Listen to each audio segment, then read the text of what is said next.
Hello guys, के छ हल्ली चल्ली।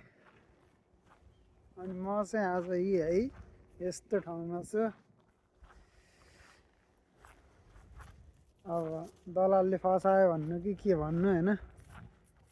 जापान भनेर यी कस्तो ठाउँमा ल्याउ पुऱ्यायो। यस्तो छ ठाउँ पनि है, जङ्गलै जङ्गल छ पुरा। बाटो पनि यस्तो छ है, देखिन्छ यहाँनिर। यता दुई चारवटा घरहरू छ है, चारैतिर पहाडै पहाड छ। एकतिर समुद्र छ होइन। यहाँनिर यस्तो बाँस घारी छ, कहाँ पो ल्याइ पुऱ्यायो है। अनि काममा जाने बेला नि यस्तो बाटो हिँड्नुपर्छ क्या, यस्तो बाटो हिँड्नुपर्छ। कस्तो ठाउँमा आइयो आइयो, खुसी हुनु कि दुःखी हुनु भन्ने नै अचम्म लाग्छ घरिघरि त। अनि नेचर चाहिँ दामी छ होइन। यहाँनिर हेर्न सकिन्छ यस्तो सल्लाघारी नै सल्लाघारी छ पुरै। अनि यतातिर दामी एउटा के चिज चाहिँ छ भने, रुखमा पुरा कलर छ क्या, यस्तो दामी कलर छ है। सिजन अनुसार चेन्ज हुँदो रहेछ क्या यो कलर चाहिँ। अनि यो चाहिँ दामी छ यहाँको राम्रो पक्ष चाहिँ। अनि यतापट्टि बाँसघारी होइन, यता सल्लाघारी, पुरा दुई चारवटा घरहरू यताउता।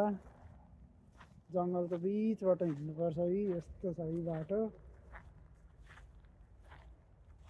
अनि के गर्नु, अब यस्तै हो है, दुःख सुख गर्नु परिहाल्यो। रुने कुरो भएन, कराउने कुरो भएन, कसलाई सुनाउनु होइन। अब जस्तो छ त्यसैमा खुसी हुनु पर्यो नि त। अनि यसो हिँड्दै जाने हो। जङ्गलको बाटो भयो भने राति त डर लाग्छ है, तर पनि के गर्नु, अब हिँड्नु परिहाल्यो। मोबाइलमा टर्च छ होइन, टर्च सच बाल्ने हिँड्ने।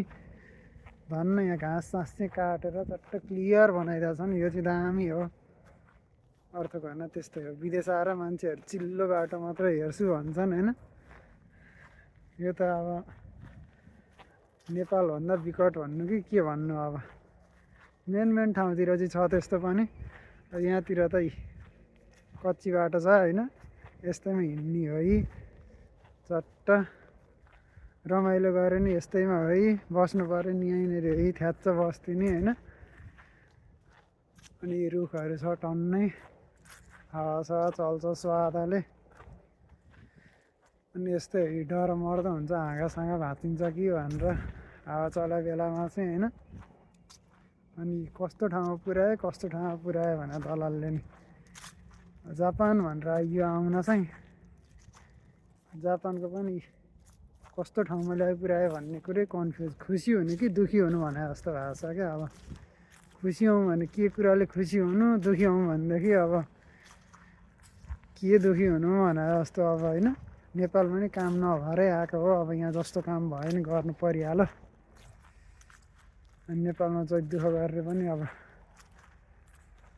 टिक्न सक्ने अवस्थै भएन, घर परिवार होइन, बुढी बच्चा भन, हरेक चिजलाई उनीहरूलाई नि खुवाउनै परिहाल्यो, आफू नि खानु परिहाल्यो, बाँच्नै गाह्रो हुने अवस्था भयो। अनि खेतीपाती गर्न मात्र पनि नसकिँदो रहेछ होइन। सधैँभरि यस्तो दुःख बिमारी भयो भनेदेखि हस्पिटल लानै पर्यो होइन। गोजीमा सुक्को नहुँदा त हस्पिटलले पनि हेर्दैन, त्यहाँ पो छ त तनाव त। अनि होस्, बरु दुःख गरेर भए पनि विदेशतिर चल्ने। अब जापान भन्दा त बवालै हो भनेर आइयो होइन। यस्तो ठाउँमा ल्याइ पुऱ्याएका छन्, हेर्दै जाउँ, दुःख गर्दै जाउँ होइन। कस्तो हुन्छ अपडेट दिँदै गर्छु म, तपाईँहरू हेर्दै गर्नु होला होइन। कस्तो ठाउँमा पुग्छु अब पनि, यहाँनिर कति समय बसिन्छ होइन, ठेगान छैन कि। यस्तो ठाउँमा सधैँभरि बसेर त साध्य लाग्दैन होला। अनि के गर्नु अब, घाम चाहिँ ताप्न पाइन्छ यहाँ है। सहरतिर गयो भने घाम चाहिँ देख्नै पाइँदैन, घरले छेकेर बिजी पनि भइन्छ काममा। अब यहाँ चाहिँ हिँड्दा पनि ट्याक्क जङ्गलको बाटो हिँड्नुपर्छ है, फ्रेस हावा। अनि कामसामहरू गर्न पनि ठिकै चाहिँ हुन्छ। गाउँतिर हावापानी राम्रो छ यहाँको चाहिँ। अनि चट्टै चारैतिर हेर्न सकिन्छ है, पहाडै पहाड छ चारैतिर, नेपाल जस्तै। पत्याउँदा नि पत्याउँदैनन् क्या कति साथीभाइले त होइन। तँलाई नेपालमै कहाँतिर कञ्चनपुरतिर गएर लुकेर बस्यो होला सुँगला अनि जापान गयौँ भनेर फुर्ती लाउँछस् भनेर भन्छन् क्या साथीहरूले। अनि अब दलाइलले नै जापान भनेर अब यस्तो ठाउँ ल्याइदियो होइन, के भन्नु अनि भन्ने कुरो नि केही छैन क्या कसैलाई पनि। अनि त्यो भएर आफ्नो दुःख आफैसित भनेर अनि अब यस्तै हो। यसो अब काम गर्ने, काम भएको बेला मर्ने गरी काम हान्ने हो होइन। अब काम नभएको बेला यसो बाटोतिर हिँड्ने, भिडियो सिडियो बनाउने, अब यस्तै छ जस्तो ठाउँ छ त्यस्तै बनाउने नि त हो नि होइन। अब नेपालमा पो बाइक साइक चढेर स्वादले हिँडिन्थ्यो त, अब अर्काको देशमा आएपछि त यस्तै है, जस्तो ठाउँ छ त्यही अनुसार एडजस्ट हुनु पऱ्यो। अनि त्यो भएर ठिकै छ अब यसै गरी बसो हिँड्यो होइन। जस्तो अब जापान भनेर यस्तो ठाउँमा ल्याइपुऱ्याएका छन्, कहिलेसम्म के हुन्छ थाहा छैन होइन। हेर्दै गर्नु कस्तो हुन्छ, म तपाईँहरूलाई सबै अपडेट दिँदै गर्छु है त। ल आजको लागि भिडियो यति नै, थ्याङ्क यू।